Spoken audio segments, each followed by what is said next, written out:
आराधना PG college के YouTube platform में आप सभी का स्वागत है। अपन कंटिन्यू कर रहे थे जो चट्टान वाला जो टॉपिक था, उसमें इससे पहला जो अपना ऑनलाइन क्लास हुई थी उसमें अपने आग्नेय शैलों के जो वर्गीकरण था उसको देखा था। तो आज जो उत्पत्ति के आधार पर मुख्य रूप से जो शैलें होती है उसमें अवसादी, आग्नेय और कायांतरित या आग्नेय शैलें, अवसादी शैलें और कायांतरित या रूपांतरित शैलें। तो दूसरे प्रकार की जो शैलें हैं आज उसके ऊपर अपनी ये जो क्लास है वो पूरी टारगेट रहेगा। तो आज अपन जो उत्पत्ति के आधार पर दूसरे प्रकार की शैलें हैं, अवसादी शैलें जिसका दूसरा नाम है परतदार शैलें, और इसका निर्माण आग्नेय शैलों के बाद में हुआ है, इसलिए इसको अपन द्वितीयक शैलें भी बोलते हैं। तो देखिए, अवसादी जो नाम है उस नाम से ये पता चल रहा है कि इस प्रकार की जो शैलें होती है वो मुख्य रूप से अवसादों से बनती है। जो अवसाद है वो विभिन्न रूप में, चाहे वो अपक्षय का माध्यम हो, अपक्षय के माध्यम के बाद जो परिवहन होता है, तो जो परिवहन के जो कारक हैं वो मिलकर जो इस प्रकार की जो सेल है उसका निर्माण करता है, और इसमें मुख्य रूप से जो योगदान होता है वो अवसाद का होता है। यानी अवसाद के जमाव से जिस प्रकार की सेलों का निर्माण होता है उसको अपन अवसादीय या इंग्लिश में सेडिमेंट्री रॉक बोलते हैं। अब दूसरा नाम इसका परतदार इसलिए आया है कि ये जो अवसाद है उसमें की एक परत पाई जाती है, यानी जो अवसाद है वो परत दर परत रूप में जमा होने के कारण, लेयर बाय लेयर रूप में जमा होने के कारण इस प्रकार की सेल है उसका जो नाम पड़ा है वो परतदार सेल है।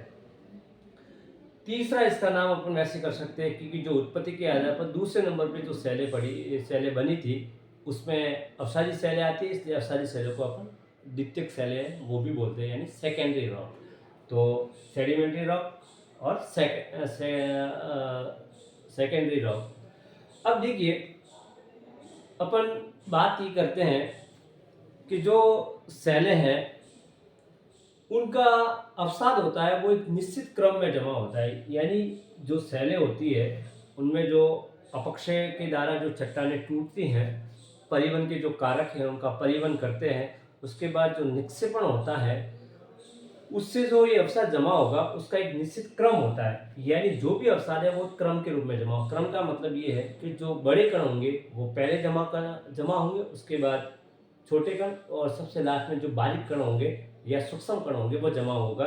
तो पहले बड़े कणों का जमाव होता है, उसके बाद मध्यम प्रकार के जो कणों का जमाव होता है, उसके बाद होता है सबसे बारीक या सूक्ष्म प्रकार के कणों का। तो एक प्रकार का एक सीक्वेंस पाई जाती है और वो लेयर बाय लेयर रूप में जमा होते रहते हैं, इसलिए ये परतदार शैली भी कहलाती है।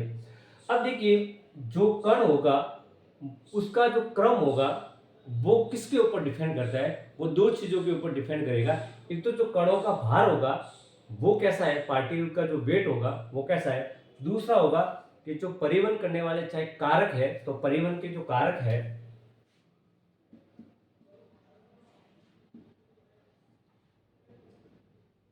जिसको अपरदन के कारक के रूप में भी जाना जाता है, नदी जिसको प्रवाहित जल बोलते हैं, दूसरा पवन, तीसरा ईमानी या हिमनद, इसके बाद भूमिगत जल, और पांचवा होता है लहरें या तरंगे।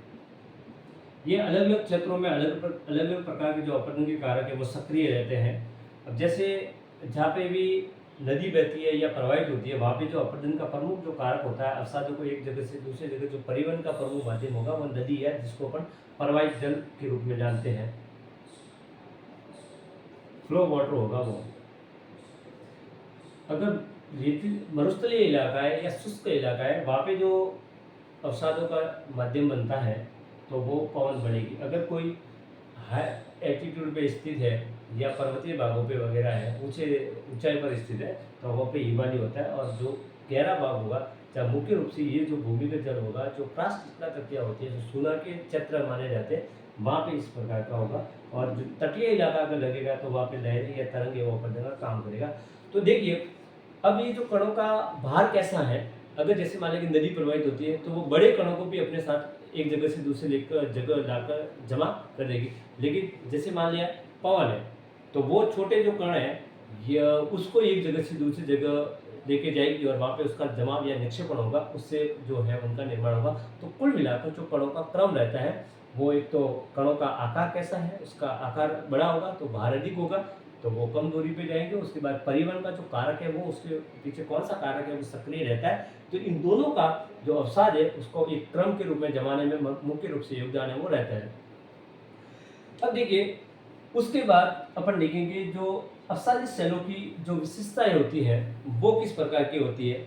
तो अवसादी सेलों की जो विशेषता है उसमें पहली विशेषता है कि इस प्रकार की जो सेलों का निर्माण होता है वो इन सेलों के ऊपर डिपेंड करती है। यानी अवसादी सेलें बनती है उसमें जो अवसाद है वो मुख्य रूप से आग्नेय सेलों से आता है। कहाँ से आता है? आग्नेय सेलों से।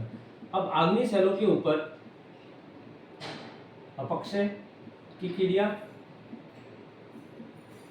और अपर्दन के जो कारक होते हैं इनका योगदान रहता है। यानी जो अग्नि सेलें हैं वो अलग अलग अपक्षय के जो प्रकार होते हैं उससे टूटती है। जैसे भौतिक अपक्षय से कुछ चट्टानें टूटती है, कोई रासायनिक से, कुछ जैविक वजह से टूटती है। इससे जो मलबा आता है, जो अवसाद आता है, तो कुल मिलाकर अपने यूँ कह सकते हैं कि सेलों का जो निर्माण होता है वो चट्टानों का चूर्ण यानी आग्नेय जो सेलें हैं वो किस प्रकार की है वो। उसके बाद इन सेलों के अंदर क्या होता है? जीवावशेष होता है। जैसे अग्नि सेलों के अंदर जीवावशेष नहीं पाया जाता क्योंकि वो लावा या मैग्मा से बनती है जो बहुत गर्म होता है। लेकिन जो अवसादी सेलें होती है उसके अंदर मुख्य जो विशेषता है कि जो जीवावशेष पाया जाता है। दूसरी बात है ये जो वनस्पति होती है इनका भी यहाँ पे अवशेष पाया जाता है। तो अपन क्यों कह सकते हैं कि जो अवसादी सेलें हैं वो चट्टानों की चूर्ण और जीवावशेष तथा वनस्पतियों की समूह से जो सेलें बनती है उनके लगातार जमाव से, तो उसको अपन बोलते हैं अवसादी सेलें। यानी जो अवसाद है उसका योगदान रहता है। दूसरी इसकी विशेषता होती है कि जो अवसादी सेलें होती है वो इस भूपृष्ठ पे सर्वाधिक क्षेत्र पर फैली हुई है या पाई जाती है। तो कुल मिलाकर अपन देखते हैं कि जो अवसादी सेलें हैं या परतदार सेलें हैं वो इस भूपृष्ठ है उसके ऊपर सर्वाधिक एरिया पे या क्षेत्र पे पाई जाती है। अब अपन एक ऐसे इस तरह से इसको समझ सकते हैं। अगर अपन देखते हैं कि जो भूपृष्ठ का लगभग 75% भाग है, यानी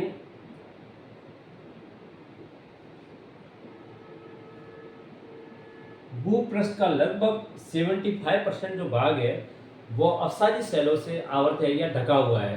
तो 75% जो भाग है वो अवसादी सेलों से बना हुआ है और 25% जो भाग है 25% वो आग्नेय तथा कायांत्रित सेलों का योगदान रहता है। लेकिन बात यह है कि जो लगभग 75% भाग है वो आग्नेय सेलों से आवृत है या ढका हुआ है। लेकिन भूपृष्ठ के निर्माण में आग्नेय सेलों का जो योगदान है वो केवल और केवल सिर्फ 5% है।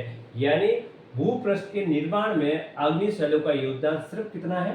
5% है। यानी ढकी हुई तो पूरे भूपृष्ठ के लगभग फैली हुई है वो तो 75% भाग है, लेकिन इसको बनाने में योगदान कितना है? 5% ही है। तो अपन यूँ कह सकते हैं कि जो आग्नेय तथा अवसादी सेलें हैं वो सर्वाधिक क्षेत्र में पाई जाती है। यानी भूपृष्ठ के निर्माण में अगर योगदान है तो सर्वाधिक आग्नेय और कायांत्रित सेलों का है, जबकि सर्वाधिक फैली हुई है वो अवसादी सेलें। और भूपृष्ठ के निर्माण में अवसादी सेलों का योगदान 5% है और आग्नेय तथा जो कायांत्रित सेलें उनका योगदान भूपृष्ठ के निर्माण में अधिक है। इसकी तीसरी विशेषता रहती है कि जैसे इसके नाम से पता चल रहा है, ये इसकी तीसरी विशेषता ये है कि यहाँ पे ये जो आग्नेय सेलें बनती है वो जो अवसादी सेलें जो बनती है वो मुख्य रूप से परतदार रूप में बनती है। यानी एक परत के बाद दूसरी परत, दूसरी के बाद तीसरी, तीसरी के बाद चौथी, यानी जो अवसाद होता है वो लेयर बाय लेयर जमा होता है। अब उसमें बड़े कण पहले होते हैं और उसके मध्यम कण उसके बाद में और सबसे बारीक कण होगा वो सबसे लास्ट में जमा होता है। तो एक प्रकार की परत दर परत के जमाव से जिस प्रकार की सेलें बनती है उसको अपन परतदार सेल कहते हैं और ये अवसादी सेलों की तीसरी विशेषता मानी जाती है। यानी ये जो अवसादी सेलें इसके अंदर परतें पाई जाती है, जबकि अपन आग्नेय सेलों में पढ़ा था कि इसके अंदर परतें नहीं पाई जाती, उसके अंदर कण या दाने पाए जाते हैं। तो ये दोनों को अलग करती है। उसके बाद देखिए ये जो अपसारी सेलें हैं वो संगठित तथा असंगठित प्रवृत्ति की होती है, यानी ठोस भी होती है और मुलायम भी होती है। लेकिन जो सेल है उसका जो संगठन निर्भर करता है मुख्य रूप से उसका संयोजक तत्व का मतलब है कि जो उन सेलों को आपस में पकड़ के रखता है उसका जो संयोजन करता है उसके ऊपर निर्भर करता है। और दूसरी बात है कि जो सेलों के अंदर जो खनिज पाए जाते हैं वो किस प्रवृत्ति के हैं, यानी जो अपसारी सेलें हैं वो संगठित असंगठित हो सकती है। अगर वो संगठित होगी तो वो इस बात के ऊपर डिपेंड करेगी कि उसका संयोजक तत्व है वो किस प्रकार का है और उसके अंदर खनिज है ये वो किस प्रकार का है। तो अगर ये दोनों ज़्यादा है तो वो जो सेलें संगठित होगी, इसके अलावा अदरवाइज ये जो सेलें होती है वो मुलायम प्रवृत्ति की पाई जाती है। लेकिन कुल मिलाकर के समझने की दृष्टि से देखा जाए तो अपसारी सेलें होती है वो मुलायम होती है, लेकिन कुछ सेलें कठोर भी होती है, जैसे बालू का पत्थर है वो कठोर होती है। लेकिन सामान्य रूप से जैसे अपन मानते हैं सुना पत्थर है, चिक्का मिट्टी है, इस प्रकार की जो सेलें होती है वो कॉमन होती है। तो कुल मिलाकर ये जो सेलें होती है अपसारी सेलें वो कॉमन मानी जाती है। उसके बाद अगली विशेषता होती है कि अपसारी सेलों के अंदर संधियां और जोड़ों का पाया जाना एक सामान्य सी विशेषता मानी जाती है। यानी जो भी अपसारी सेलें हैं उसके अंदर छोटे छोटे रंध्र या छिद्र है वो पाए जाते हैं और जो संधियां वो पाई जाती है। तो कभी कभार क्या होता है, जैसे अपन सामान्य रूप से मानते हैं कि वो जो संधियां होती है उसके अंदर क्या क्या पानी घुस जाता है, तो जब वो पानी के साथ क्रिया होती है तो वो जो सेलें वो घुल जाती है। जबकि अपन कहते हैं कि आग्नेय सेलों के अंदर किसी प्रकार की संधियां या जो छिद्र है वो नहीं पाए जाते हैं, इसलिए उस के अंदर जो पानी का जो प्रवेश किया है वो कम होता है। इसीलिए ये अपन ये मान सकते हैं कि जो अपसारी सेलें होती है उसके अंदर संधियां या जो जोड़े पाए जाने के कारण ये जो सेलें हैं उसको परिवेशीय प्रकार की भी मानी जाती है। लेकिन ये दोनों प्रकार की होती है, परिवेशीय भी होती है और यानी जिसमें पानी की प्रवेश होता है रंध्रों के माध्यम से या संधियों के माध्यम से, तो वो परिवेशीय है। जिसके अंदर पानी प्रवेश नहीं करता है तो वो अपरिवेशीय सेलों का उदाहरण माना जाता है, जैसे स्लेट वगैरह है।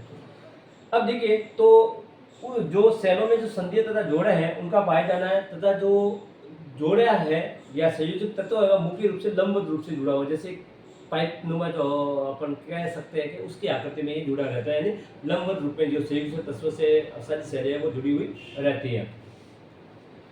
उसके बाद छठी विशेषता है कि अपसारी सेलें है प्राय मुलायम होती है, यानी सामान्य रूप से अगर माना जाए कि अपसारी सेलें या सेडिमेंट्री रॉक या सेकेंडरी रॉक है वो किस प्रकार की होगी, तो वो एक प्रकार की सॉफ्ट सेलें होती है या मुलायम होती है।